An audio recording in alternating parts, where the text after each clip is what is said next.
Okay, let's dive straight into this explainer.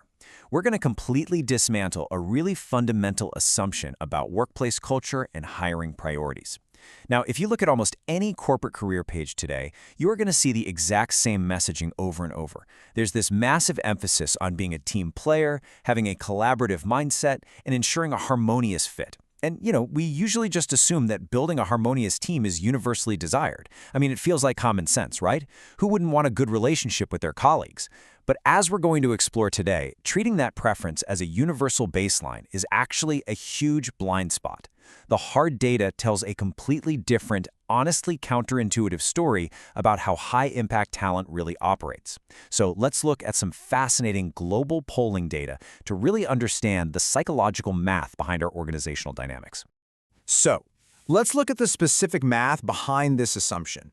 We're drawing from SDTEST global data, which includes over 1,300 job seekers spread across 79 countries and 20 languages. And right there in the data, there's a negative 0.0783 Pearson correlation between prioritizing collegiate harmony and the red vMEME stage and spiral dynamics. Because the critical value here is 0.0543, this negative correlation actually meets strict reliability criteria. Now, obviously, correlation doesn't imply causation, for sure, but it absolutely highlights a very consistent global pattern. People who operate predominantly from this red psychological framework, which is characterized by a drive for power, direct action, and breaking through constraints, they actually tend to actively deprioritize good relationships with colleagues when they're looking for a job. It isn't just a low priority, the mathematical correlation is literally negative. Now, you might be wondering, does that mean they're just difficult to work with? Well, no.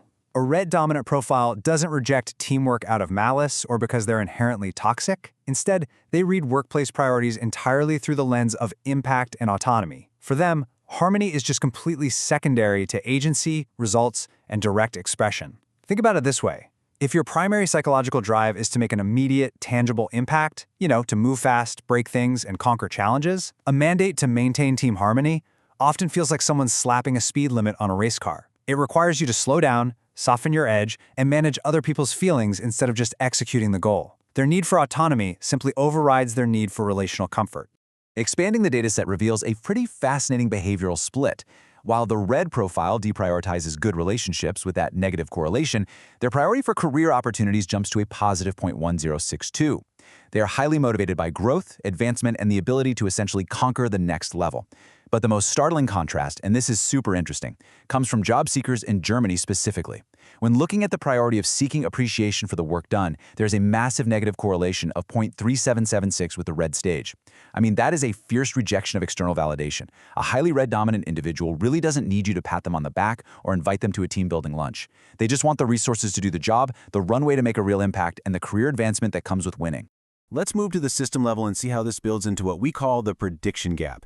When a company posts a core value like "we value good relationships," it acts almost like a psychological Rorschach test. If you're operating from the green psychological framework, you read that and think, oh, perfect, this is an essential foundation for belonging and psychological safety. If you're coming from the blue framework, you think, great, this means team cohesion and clear rules for organizational effectiveness.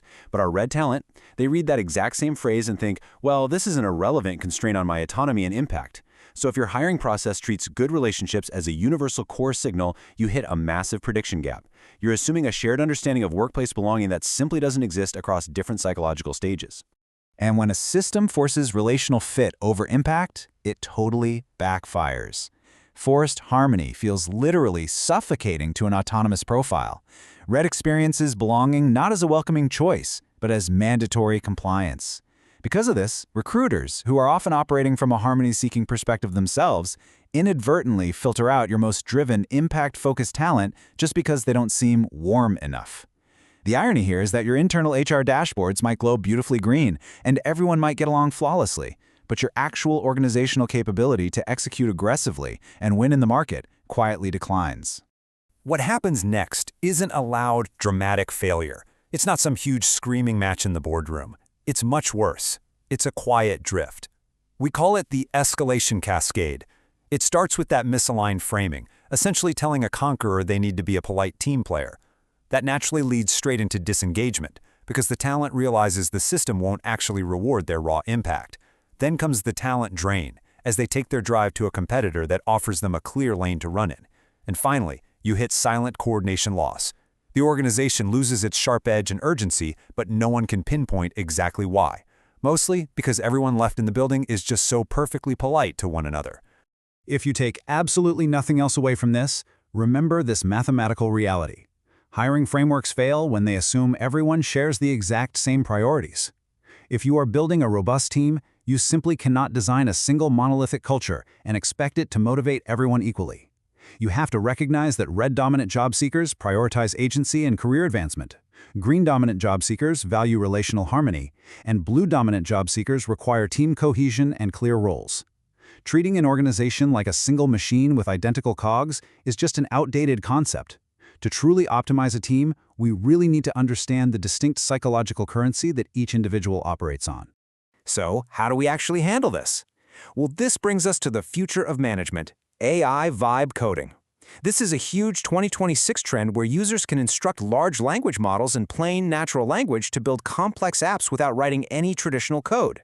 Imagine prompting an AI with exactly this: map vMEME interpretations of job-seeking priorities with interactive autonomy belonging filters.